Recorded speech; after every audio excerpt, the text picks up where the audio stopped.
हमारी संस्कृति, हमारी पहचान। यज्ञ, योग, आयुर्वेद सदा रहे हमारे साथ। भारत के प्राचीन ग्रंथों एवं आधुनिक विज्ञान का दिव्य संगम, यज्ञ महिमा।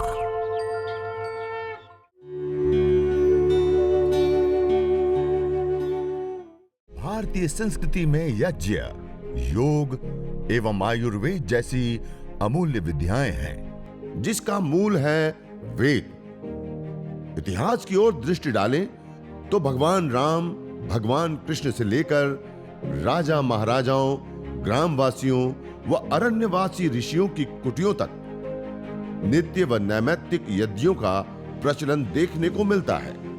ऐसे ही व्यायाम भी कर सकते हैं। आइए ऐसे बैठिए, देखिए आनंद आएगा। बैठिए ऐसे, हाँ, और दोनों पैरों को पीछे करके यथाशक्ति अपने सामर्थ्य के अनुसार करेंगे। साधारण दंड, ऐसे एक श्वास में एक बार, दो, ऐसे करिए। धीरे धीरे कीजिए, 2-3 तो लगा ही सकते हैं, सब कर सकते हैं। 2-3 तो लगा ही लो, धीरे धीरे लगाइए। ऐसे ही एक मिश्र दंड होता है पूरा सर्वांगीण व्यायाम के लिए। ऐसे ऐसे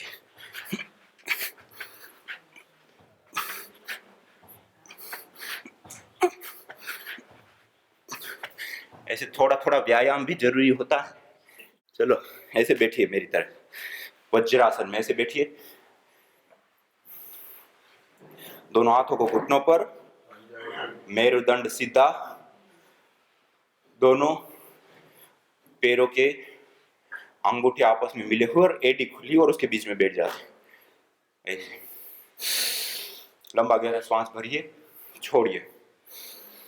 इसको कहते हैं वज्रासन। कौन सा आसन? हाँ, ये जठराग्नि को प्रदीप्त करता है, पेट को ताकतवर बनाता है। वज्रासन के बाद अब मंडूकासन करेंगे। कौन सा आसन?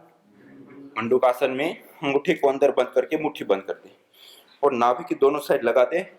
श्वास को पूरा बाहर छोड़ करके पेट को अंदर खींच करके नाभि के पास में लगा करके छाती को घुटनों के साथ लगाते हैं और आगे की ओर झुकते हैं और सामने देखते हैं। ऐसे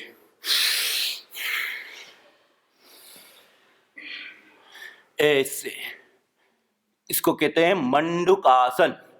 ये मंडूकासन पेट से संबंधित समस्त प्रकार के रोगों को ठीक करने के लिए, पेनक्रियाज के बीटा सेल रिजनरेट हो जाते हैं।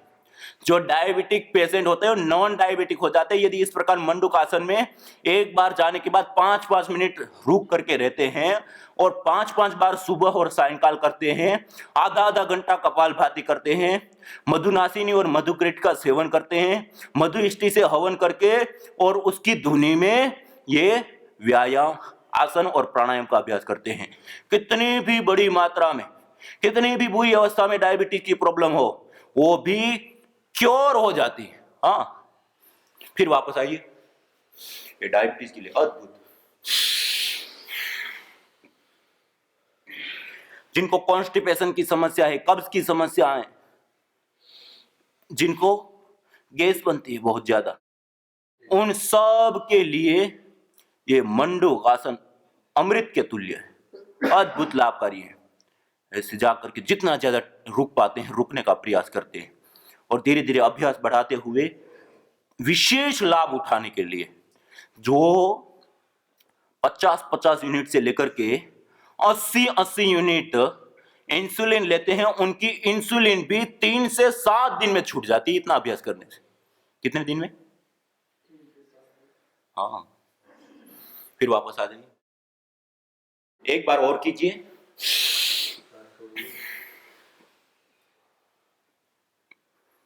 आइए, झुकिए, आगे झुकिए। तो ये अद्भुत लाभकारी होता है मंडूकासन का अभ्यास। आपको प्राणेष्टि हवन सामग्री के बारे में बता रहा था। ऐसे ही मेधेष्टि हवन सामग्री, मेधेष्टि हवन सामग्री के अंदर ब्राह्मी, शंखपुष्पी, गुड़मार से लेकर के उस्ते खद्दूस से लेकर के मालकांगनी आदि, अश्वगंधा आदि विशेष द्रव्यों से निर्मित होती हैं। अब दोनों हथेलियों को ऐसे रख करके तो ब्राह्मी आदि विशेष द्रव्यों से निर्मित होती है मेधेष्टि हवन सामग्री। कौन सी हवन सामग्री?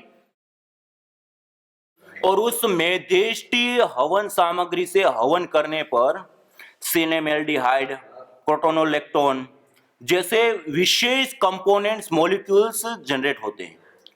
और उस वायु में जब हम प्राणायाम करते हैं तो तनाव, अनिद्रा, सिर दर्द, स्मृति दौर्बल्य, मिर्गी, पागलपन, पैरालिसिस से लेकर के पार्किंसन जैसे जितने भी मस्तिष्क संबंधित रोग हैं वो सब दूर हो जाते हैं। अब राइट हाथ को नीचे रखिए, लेफ्ट को उसके ऊपर।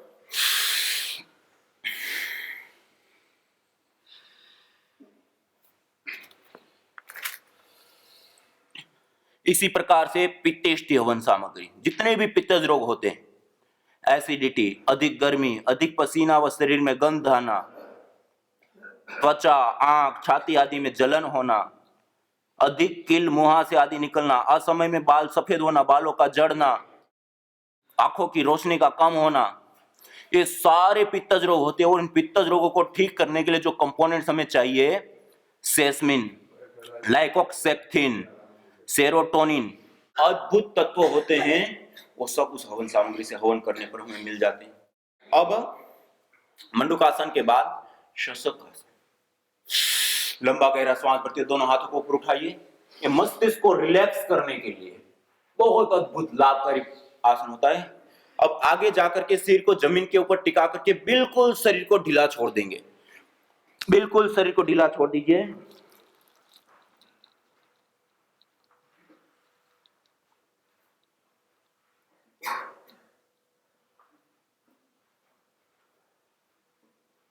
फिर वापस श्वास को भरते हुए ऊपर पीछे की ओर थोड़ा झुक कर फिर वापस आगे आइए।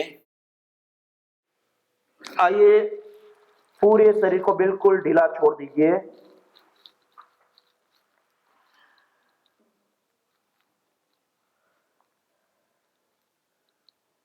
फिर श्वास भरते हुए फिर वापस नीचे।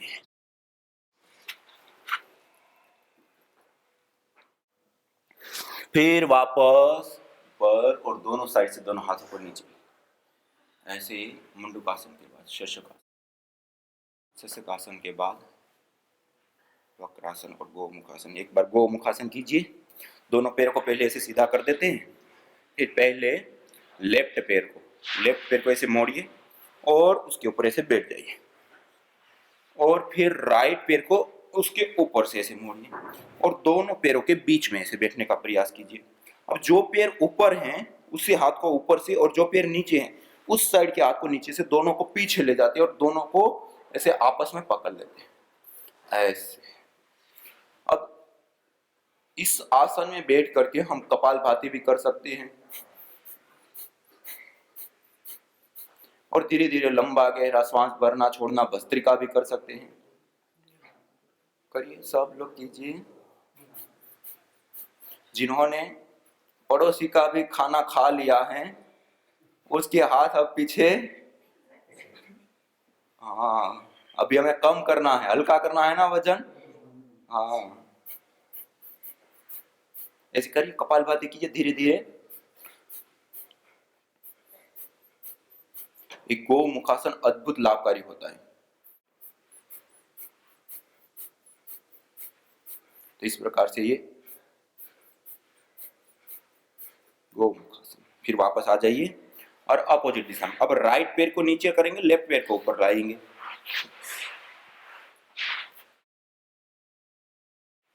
दोनों हाथों को, अब जो पैर ऊपर है वही हाथ ऊपर से, जो पैर नीचे है वो हाथ नीचे से, दोनों को पीछे की साइड में जोड़ दीजिए। लंबा गहरा श्वास भरिए और छोड़िए।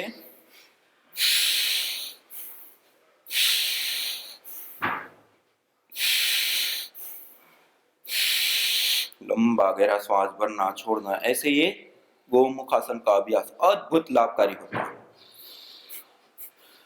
कपालभाति प्राणायाम का अभ्यास।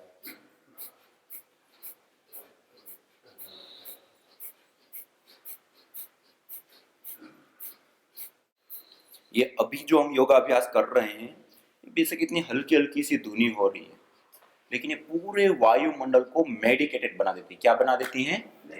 मेडिकेटेड, औषधीय, भेषज वायुमंडल कहते हैं ना। दोनों पैरों को सीधा करके अब हम वक्रासन के बाद ऐसे वक्रासन का अभ्यास करेंगे। आपको पहले दिखाने के लिए ऐसे ऐसे किया, और अब जो राइट हाथ है उसको भी ये जो घुटना है उस घुटने से कोहनी को ऐसे ले जाते हैं और ऐसे पकड़े, फिर अपोजिट दिशा में देखना है हमें। ऐसे करिए और ऐसे अपोजिट देखेंगे। देखिए ऐसे ऐसे करके ऐसे, इसको कहते हैं वक्रासन। क्या? किडनी के लिए, लीवर के लिए, हार्ट के लिए, किडनी लीवर के लिए और मेरुदंड के लिए और हमारी कमर के लिए विशेष करके लाभकारी होता है। वापस आ जाइए। अब अपोजिट दिशा में, अब राइट पैर को मोड़ेंगे और लेफ्ट हैंड को ऐसे करेंगे और अपोजिट दिशा में देखिए।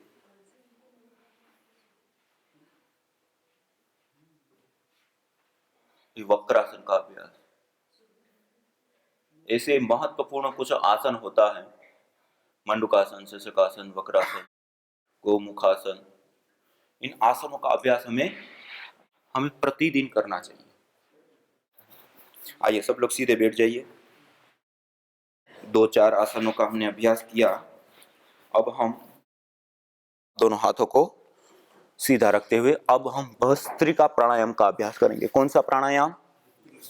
लंबा गहरा श्वास भरिए और लंबा गहरा श्वास छोड़िए।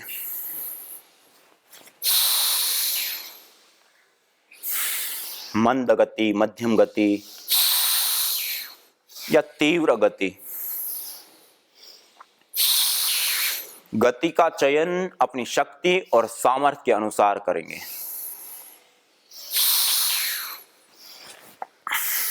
इसको तीव्र गति से भी कर सकते।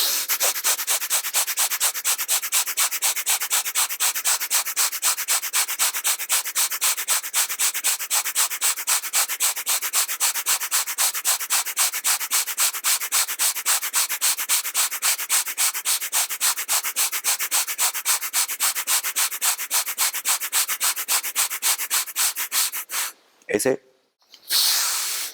इसको कहते हैं भस्त्रिका प्राणायाम। इससे हमारे जो लंग्स है, फेफड़े, वो स्ट्रॉन्ग बनते हैं, सशक्त बनते हैं, उसकी ऑक्सीजन ग्रहण करने की शक्ति, सामर्थ्य बढ़ जाती है, हमारे ब्लड के अंदर ऑक्सीजन की मात्रा बढ़ जाती है, जिसके कारण कोई भी रोग हो हमारे शरीर में वो सारे रोग दूर हो जाते हैं। तो ऐसे भस्त्रिका प्राणायाम, लंबा गहरा सांस भरना और छोड़ना। भस्त्रिका के बाद अब कपालभाति प्राणायाम करेंगे। पेट को झटका देते हुए प्रयास पूर्वक श्वास को झटके के साथ बाहर छोड़ना और सहज रूप से श्वास को अंदर ग्रहण करना। कपालभाति प्राणायाम कीजिए।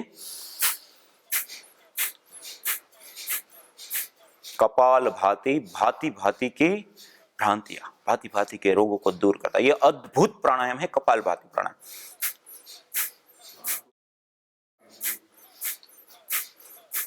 प्रयास पूर्वक झटके के साथ श्वास को बाहर छोड़ते और सहज रूप से श्वास को अंदर ग्रहण करते। सामान्य रूप से 1 सेकंड में एक बार इस प्रक्रिया को दोहराते हैं। धीरे धीरे अभ्यास होता है तो 1 सेकंड में 2 बार 3 बार भी धीरे धीरे कर सकते हैं। लेकिन जिनको हाई ब्लड प्रेशर है, हार्ट से संबंधित प्रॉब्लम है, कमर में अत्यधिक दर्द है या पेट से संबंधित कोई प्रॉब्लम या ऑपरेशन आदि हुआ है तो वो बचे या बिल्कुल आराम आराम से करें।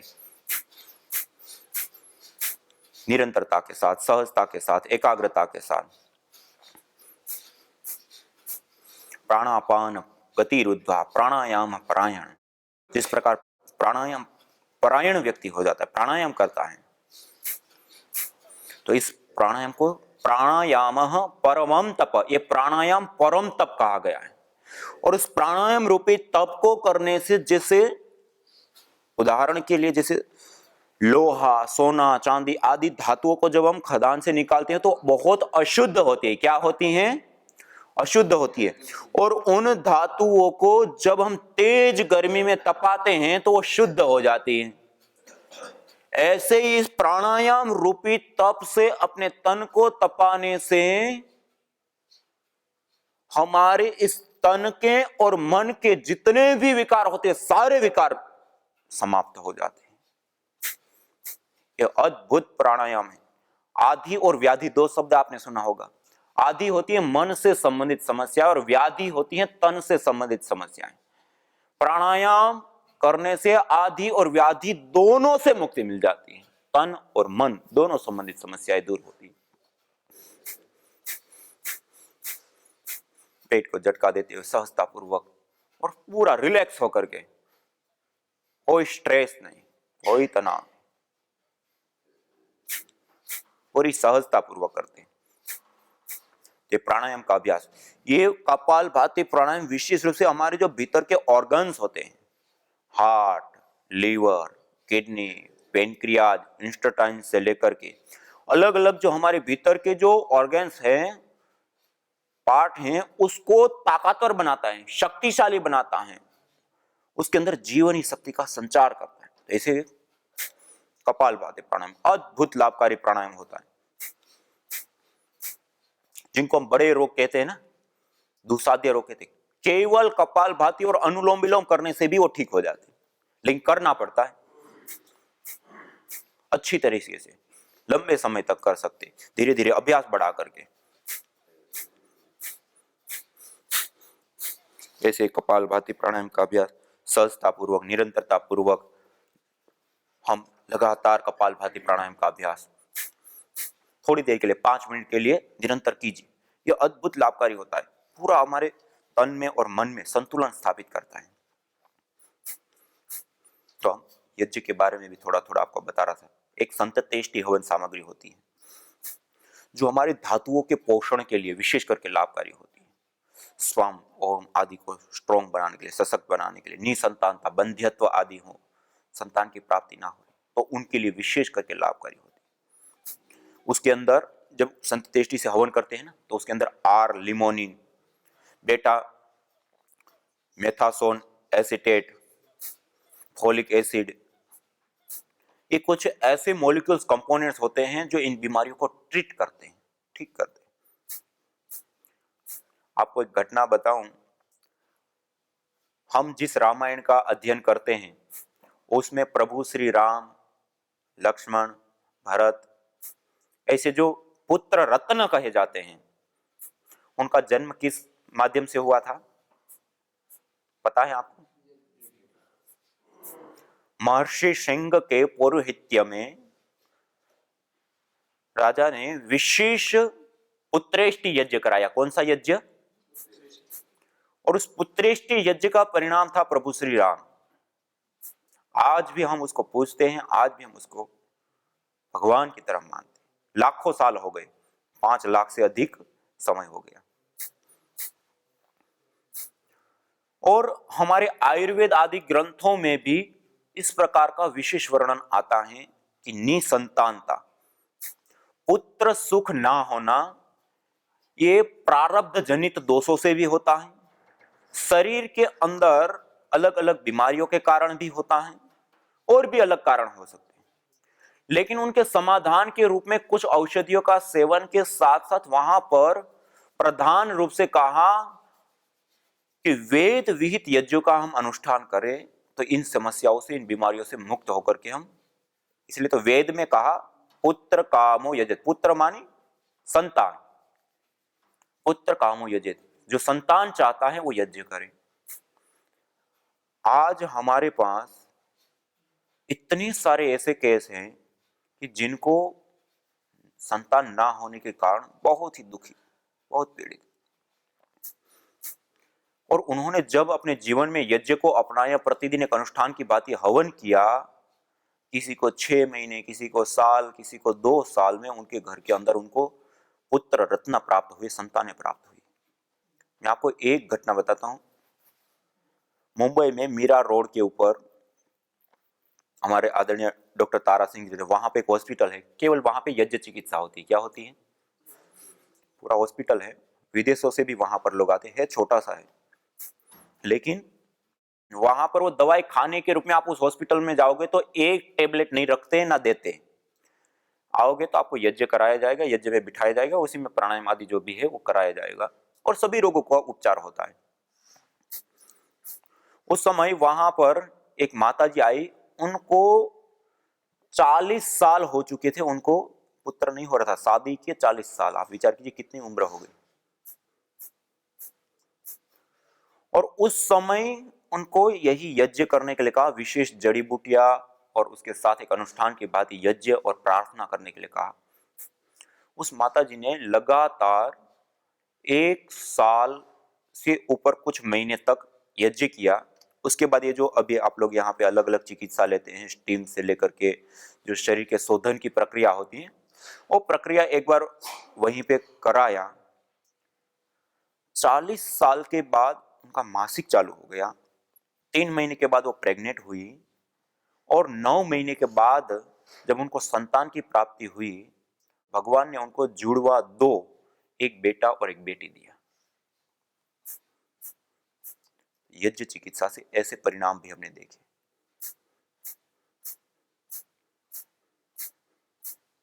तो ये जो यज्ञ चिकित्सा होती है वो बहुत लाभकारी। तो मैं जो संततेष्टि हवन सामग्री के बारे में बता रहा था, वो संततेष्टि हवन सामग्री के अंदर विशेष प्रकार के आर लिमोनिन से लेकर के फोलिक एसिड आदि कुछ ऐसे कंपोनेंट्स मॉलिक्यूल्स रहते हैं, वो विशेष करके उस बीमारियों को ट्रीट करते हैं, ठीक करते हैं। कपालभाति के बाद अब बाह्य प्राणायाम करेंगे। बाह्य प्राणायाम एक ऐसा अद्भुत प्राणायाम है, मन को एकदम से शांत करने का, मन को एकदम से कंट्रोल करने का। और जैसे होता है ना, मन हमारा अलग अलग विषयोन्मुख हो जाता है, खाना पीना अलग अलग चीजों के प्रति हमारी इंद्रियां जो होती हैं वो उन्मुख रहती है। वो चीज सामने आते ही व्यक्ति रह नहीं पाता, उसको कर देता है। जो व्यक्ति बाह्य प्राणायाम को यदि विधिवत करता है तो उनकी इंद्रियां बिल्कुल कम समय में स्वाधीन हो जाती है। मानी हमारी इंद्रियां विषयान्मुख हो ही नहीं सकती। इस दुनिया का सबसे बड़ा लाभ होता है कि हमारी इंद्रियां हमारे वश में हो, और वो लाभ इस प्राणायाम से मिलता है। इससे जठराग्नि प्रदीप्त होती है, रक्त कणिकाएं शरीर में बढ़ जाती हैं, मूत्र संस्थान से संबंधित रोग दूर होते हैं, बवासीर भंगदर आदि रोग भी दूर होते हैं, वो अलग बात है। लेकिन सबसे बड़ी विशेष बात है कि हमारी इंद्रियां एकदम से विषयों से मुक्त हो जाती है, विषयान्मुख ना होकर के आत्मविमुख हो जाती है। तो आइए लंबा गहरा श्वास भर के पूरे श्वास को छोड़ करके 3 बंदों के साथ, मूल बंद, जालंधर बंद और उड्डयन बंद के साथ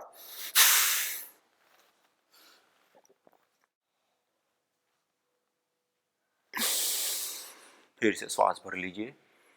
फिर से श्वास छोड़ करके यथाशक्ति रोक करके रखेंगे।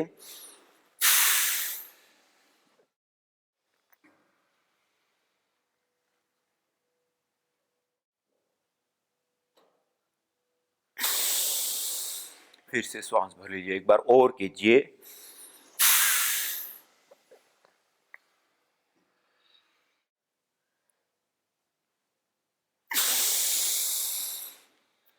ऐसे ये बाह्य प्राणायाम का अग्निसार क्रिया। ऐसे ही श्वास को बाहर छोड़ करके यथाशक्ति पेट को अंदर खींचते हैं, बाहर छोड़ते हैं, अंदर खींचते हैं, बाहर छोड़ते हैं, ऐसे पेट को हिलाते हैं। इसको कहते हैं अग्निसार क्रिया।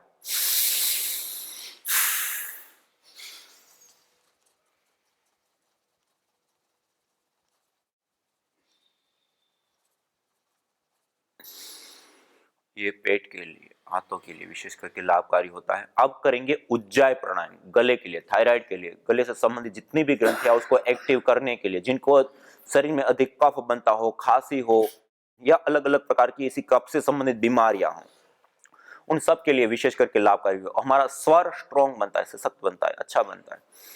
तो पहले लंबा गहरा श्वास भर के पूरे श्वास को बाहर छोड़ करके गले को टाइट करते, खराश करते हुए श्वास को भीतर की ओर भरते, और खांसी आए तो 1-2 बार आप खांसेंगे तो वो अच्छा गला साफ भी हो जाएगा और ग्रंथियां एक्टिव होगी। खांसी आएगी तो खांसी बीमारी रूप खांसी नहीं, जो बीमारियां गले से संबंधित होती है उसको भी ठीक करने वाली है खांसी होती है, तो डरिएगा नहीं।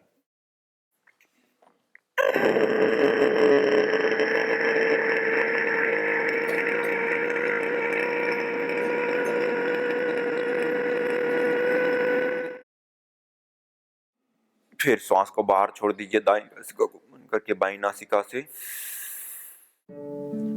न होता प्रदूषण और रोगों का वार, करते यदि यज्ञ योग पेड़ पौधों का विस्तार। यज्ञ योग पेड़ पौधों का विस्तार। यज्ञ शिष्टा सिनः संतो मुच्यन्ते सर्वकिल्बिषैः भुञ्जते ते त्वघं पापा ये पचन्त्यात्मकारणात्। अर्थात जो यज्ञ शेष बचे हुए अन्न का पान करते हैं, प्रसाद को प्राप्त करते हैं, प्रसाद को ग्रहण करते हैं, वह मुच्यन्ते सर्वकिल्बिषैः सभी प्रकार के पापों से, दोषों से मुक्त हो जाते हैं। भुञ्जते तु त्वघं पापा ये पचन्ति आत्मकारणात्, जो केवल अपने पेट की आपूर्ति के लिए अन्न को पकाते हैं, वह अन्न नहीं अपितु पापी लोग पाप का भोग कर रहे हैं। जो यज्ञ के धूम से सौदे हुए पवन हैं, वे अच्छे राज्य के कराने वाले होकर रोग आदि दोषों का नाश करते हैं, और जो दुर्गंध आदि दोषों से भरे हुए अशुद्ध वायु हैं, वे सुखों का नाश करते हैं। इससे सब मनुष्यों को चाहिए कि अग्नि में होम द्वारा वायु की शुद्धि से अनेक प्रकार के सुखों को सिद्ध करें। यज्ञ भारतीय संस्कृति का मूल है। तो आइए हम संकल्प लें, संसार के श्रेष्ठतम कर्म यज्ञ को अपनाएं। पिंड और ब्रह्मांड में संतुलन कायम करने वाले यज्ञ को अपने जीवन का अभिन्न अंग बनाएं एवं प्रकृति मां के प्रति अपने ऋणों को अदा करें। विश्व स्वास्थ्य का एक नारा, यज्ञ से होगा जग उजियारा। भारतीय संस्कृति की अमूल्य विरासत यज्ञ की महिमा को जानने हेतु वैदिक चैनल पर प्रतिदिन प्रातः एवं सायं 11:30 बजे यज्ञ महिमा कार्यक्रम से जुड़े। विशेष जानकारी हेतु संपर्क करें। मोबाइल 9068565306।